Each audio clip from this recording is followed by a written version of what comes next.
जंगल में मीना और कीना नाम की दो चिड़िया बहनें रहा करती थी। मीना का रंग हल्का गुलाबी था और कीना का रंग थोड़ा काला था।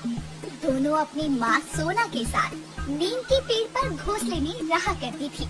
कहने को तो दोनों बहनों में बहुत प्यार था, पर कहीं ना कहीं मीना को अपनी रंग पर बहुत गुमान था, जिस वजह से वो अक्सर अपनी बाकी सभी चिड़िया मित्रों में कीना का मजाक बनाया करती थी। ऐसे ही एक सुबह दोनों बहनें अपने घोंसले में बैठी बातें कर रही होती है। तभी मीना बोलती है, सुनो मीना, तुम मेरे साथ शाम को सैर पे मत जाया करो। पर दीदी, मैं तो तुम्हारी बहन हूँ ना, फिर ऐसे क्यों कह रही हो? क्योंकि तुम मेरी तरह सुंदर नहीं दिखती और जब भी मैं तुम्हारे साथ सैर पे जाती हूँ तो सब मेरा मजाक बनाते हैं। ये तुम कैसी बातें कर रही हो मीना? मैं तुम्हारी बहन हूँ, तुम मेरे लिए ऐसे कैसे कह सकती हो? जैसे सब कहते हैं वैसे ही कहती हूँ। वैसे भी मुझे शादी करनी है, अपना घर बसाना है। मैं नहीं चाहती कि तुम मेरी शादी में कलंक बन जाओ। मीना कीना से ये बात कर ही रही होती है कि तभी वहाँ पर उनकी माँ सोना आती है और उनकी बातें सुनकर बोलती है, ये तुम कैसी बातें कर रही हो मीना? मीना तुम्हारी छोटी बहन है और अगर उसका रंग हल्का काला है तो इसमें उसकी कोई गलती नहीं है। रिश्तों की पहचान प्यार और अपनेपन से होती है, न कि रंग रूप से।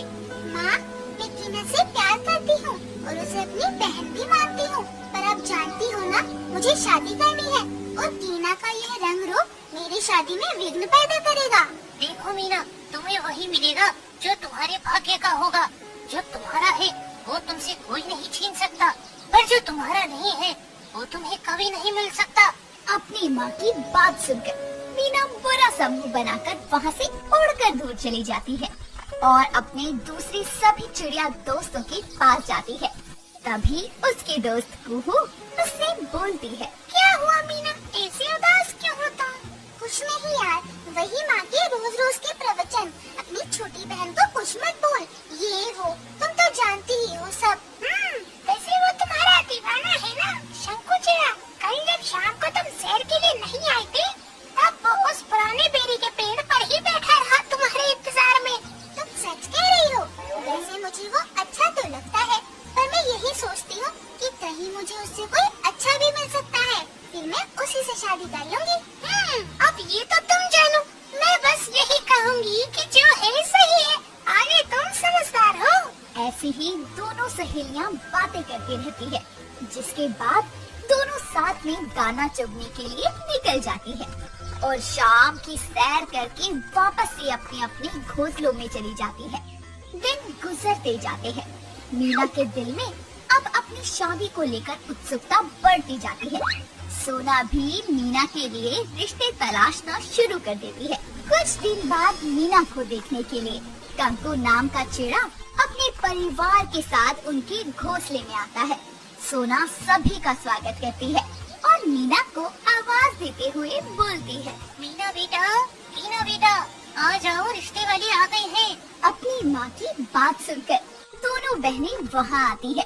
कंकु को मीना का रंग रूप पहले ही नजर में भा जाता है, पर मीना उसे देखकर मन ही मन में सोचती है, माँ को भी यही चिड़ा मिला था। अरे पूरे जंगल में मेरी खूबसूरती के चर्चे हैं। हर चिड़ा मेरे आगे पीछे उड़ता है और माँ को भी क्या इस गिद्ध जैसी शक्ल वाला चिड़ा ही पसंद आया। जिसके बाद सोना बोलती है, जी ये है मेरी छोटी बेटी कीना और ये है मेरी बड़ी बेटी मीना। दोनों ही समझदार हैं। दाना चुगना, घोंसला बनाना सब काम में माहिर है। कंकु बेटा, क्या तुम्हें मीना पसंद आई? जी जी, मुझे तो मीना बहुत पसंद है। पर मुझे तो बिल्कुल भी पसंद नहीं हो। अरे तुमसे शादी करूंगी तो पूरी चिड़िया बिरादरी में क्या मुँह दिखाऊंगी? नहीं, कभी नहीं, मैं तुमसे शादी नहीं करूंगी। मीना, ये क्या बदतमीजी है? मेहमानों के सामने ऐसे जुबान कौन चलाता है? तो क्या करूं? अरे मेरी शादी है, मेरी जिंदगी है, मैं ऐसे कैसे किसी से भी शादी करके उठ जाऊं? पर दीदी, अगर आपको मना ही करना है तो थोड़ा आराम से भी तो कर सकती हो ना। हर बार अपनी खूबसूरती का इतना कमन करना सही नहीं है। अगर इतना ही बुरा लग रहा है तो कंकु चिड़े से तुम ही शादी कर लो, मैं तो शंकु से शादी करूंगी। अरे दीवाना है मेरा वो दीवाना। मीना की बदतमीजी को देखते हुए खुद से कंकु मीना को नापसंद करके कीना से शादी कर लेता है और उसे अपने साथ अपने घोंसले में ले जाता है। दिन बीतते जाते हैं। कीना और कंकु खुशी खुशी अपने घोंसले में रहने लगते हैं। दोनों सुबह शाम अपने घोंसले से निकलकर साथ में सैर पर जाते और साथ साथ ही दाना चुगते। तभी वहाँ मीना भी अपनी मर्जी से शंकु चिड़े से शादी कर लेती है और उसे अपने इशारों पर नचाती है। ऐसे ही एक शाम को शंकु मीना से बोलता है, देखो मीना, मैं मानता हूँ कि तुम एक खूबसूरत चिड़िया हो और मैं तुमसे प्यार भी बहुत करता हूँ। हाँ तो फिर यही कि तुम कोई काम नहीं करती हो, ना घोंसले की मरम्मत के लिए तुम तिनके चुनती हो, ना ही खाने के लिए दाने चुन कर लाती हो।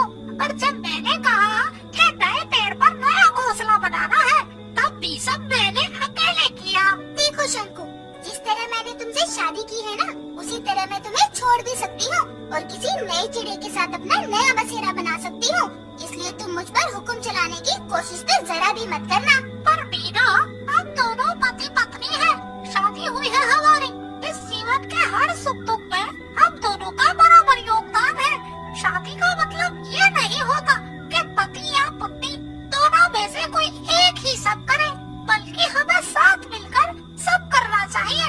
उसे ही शादी कहते हैं। शंकु की बातों का मीना पर कोई असर नहीं होता और उसकी शादीशुदा जिंदगी दिन पर दिन खराब होती जाती है।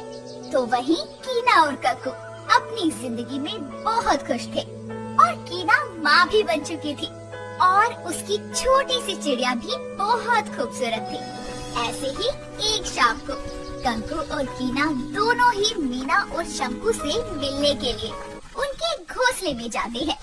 कीना के चेहरे की रौनक और खुशी देखकर मीना दंग रह जाती है और बोलती है, क्या बात है कीना, शादी के बाद तो तेरी काया ही पलट गई। क्या करूँ, कंकु मुझे बहुत खुश लगता है और मेरी एक बेटी भी है, अभी सहेलियों के साथ घूमने जंगल गई है, नहीं तो मैं साथ लेकर आती हूँ उसे। अच्छी बात है। पर दीदी, आपको क्या हुआ, आप ऐसे उदास क्यों हो? शंकु के साथ खुश नहीं हो क्या? कीना की बात सुनकर मीना उसे सारी बात बताती है, जिस पर कीना बोलती है, दीदी, मैंने तो आपसे पहले ही कहा था ना कि रंग रूप सब कुछ नहीं होता है। आपने शंकु से अपनी मर्जी से शादी की, उसके साथ आई, तो वो भी तो आपसे प्यार करता है। जैसे आप चाहती हो कि वो आपके लिए सब कुछ करे, वैसे वो भी तो यही चाहता होगा ना कि आप उसके लिए सब कुछ करो। शादी दो लोगों का साथ है दीदी, एक अकेले का नहीं, इसलिए साथ मिलकर चलो। कीना की बातें सुनकर मीना को अपनी गलती का एहसास होता है और वो बोलती है, मुझे माफ कर दो कीना, मैंने हमेशा ही तुम्हारे साथ गलत किया और अपने रूप का घमंड किया, पर तुमने कभी भी मेरी बात का बुरा नहीं माना, हमेशा मुझसे प्यार किया। मुझे माफ कर दो मेरी बहन। कुछ देर मीना से बात करने के बाद कीना और कंकु वापस अपने घोंसले में लौट आते हैं। शाम को जब शंकु भी मीना के पास उसके घोंसले में आता है, तभी मीना उससे माफी मांगती है और हर काम में उसका बराबर का साथ देने लगती है और अपनी शादीशुदा जिंदगी को सही तरीके से जीती है।